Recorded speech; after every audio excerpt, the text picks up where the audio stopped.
What you see is what you get. That's the topic of today's video from Morrison's car park on a Saturday morning. I've just dropped my wife and daughter off at the station. They're off to Reading University today for one of these open days to check out the uni for my daughter. So I thought I'd just do a quick video while I'm here before I go and get my coffee from Costa Coffee. Other coffee, vendors are available, of course. What you see is what you get. I just wanted to do a quick video about this because with me, right, what you see is what you get. Like, I've not had a shower, I've not brushed my hair, I haven't even cleaned my teeth, I'm unshaven, and I'm sharing that within the group, because, I know you guys, I love you guys, I feel confident sharing like that. You might not like what you see, but I'm going to share it anyway.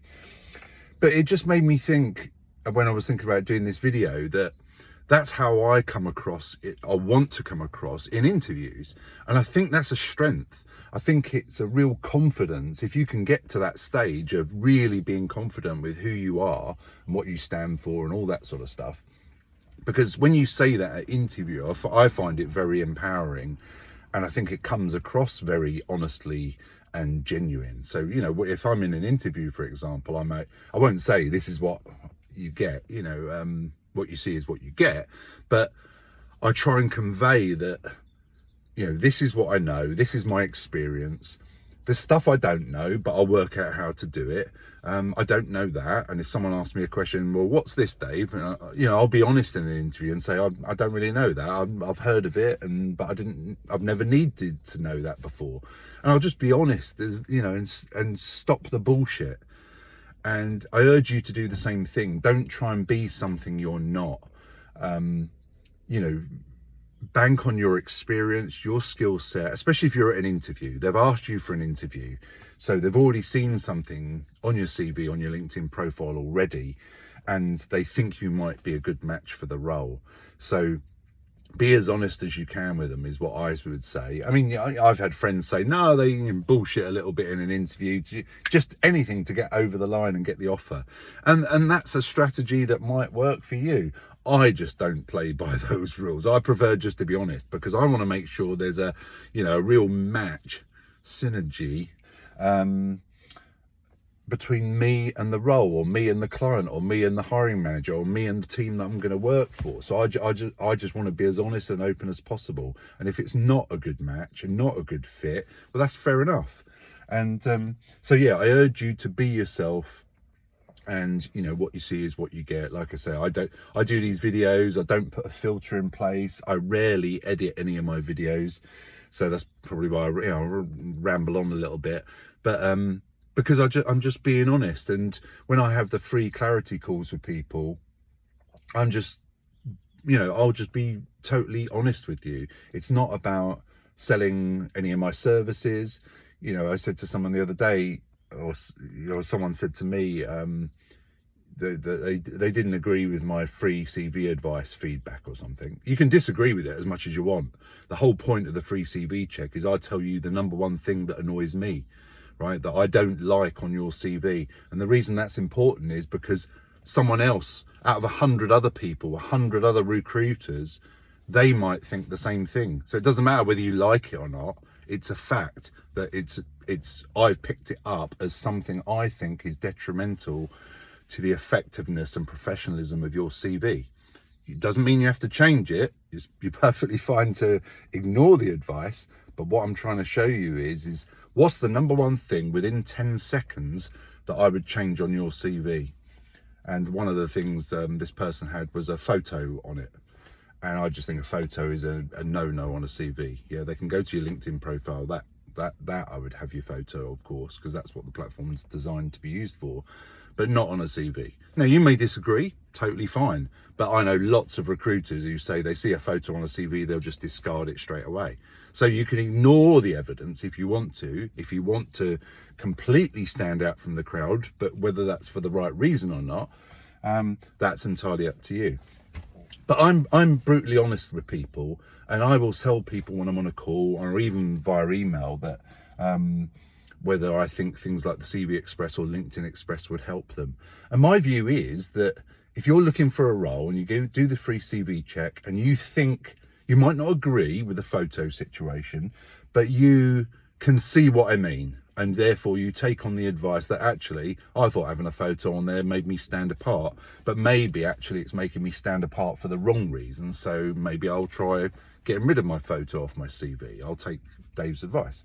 And if you think that advice is useful, whether you like it or not, if you're looking for a role, I would go for the CV Express. The reason I say that is not because I want to earn 50 quid, right? You know, do people not understand why I do these groups? I've been running these groups for over 4 years, 4.5 years, something like that, 4 or 5 years. You know, we won an award last year, which is fantastic. When you're earning, you know, 600 a day in an outside contract, do you think people care about 50 quid? I charge for things that take my time, which I think is perfectly legit and valid. So if I'm going to sit there and analyze someone's CV and give them the next 3 biggest things, they've already had the biggest thing that I would change on their CV on that first glance. If I'm going to sit down and check someone's CV and really get a bit more into it, I'm going to charge for that time because I value my time. I value my time. The older you get, you value your time even more. You know, we've got 18-year-old daughter looking at going off to university, 15-year-old son just about to do GCSEs. I value my time, so I will charge for things that take my time. But my view is, if you're going for a role that could be £500 a day, you invest in £50 in a CV Express or a LinkedIn Express or even both, it's an investment in your future that it will iteratively make your CV or LinkedIn profile improve, which you can use forever in the future. Therefore, to me, it's a no-brainer. Okay, and that is my honest opinion. I do not believe everybody needs a full CV review or a full LinkedIn review, whether with another company or with me, right? And I will tell you that on the phone. I recommend everybody does the free advice, and then if you would like more help, go for the express budget option, because I think you get more bang for your buck. Like if you focus your attention on your CV, your LinkedIn, your strategy, your confidence, you know, your methods and communication and things like that, all those different areas, that's better than putting all your eggs in one basket with the silver bullet idea of let's get a fantastic CV, but I'll worry about those other things later. I would just, like a graphic equalizer, I would push up the dial for CV, push up the dial for LinkedIn, push up the dial for certifications, for strategy, for confidence, for communication skills, all those different levels. If you start pushing them up with a bit of lady luck, you're going to have more chance of getting a role, rather than all the eggs in one basket. Let's put the base up to the max on the graphic equalizer and forget about all the other levels. You're not going to get a good tune out of that. Anyway, I'm rambling because I don't edit my videos. So I just want to say, what you see is what you get with me, but also I think it's a good thing for you to do as well when you're in interviews, to really own the fact that I know X, Y, Z, I know this, I know that, but I don't know Azure. In my example, I don't know Azure. I know AWS from when I worked at Post Office. I know Datadog monitoring tools and things like that. There's things I don't know, and I own that as well. Okay, hope that's useful. Have a fantastic day, fantastic weekend. If you want any help or support with your CV or LinkedIn, then CV, do the free CV check first. If you want more support, the CV Express, LinkedIn Express, which I charge for, but I think it's a reasonable, good exchange of value. If it means it will help you get one more interview or get put forward for one more role that you wouldn't have done prior to that, then I think it's worth it. That's my honest opinion, okay? Have a fantastic day.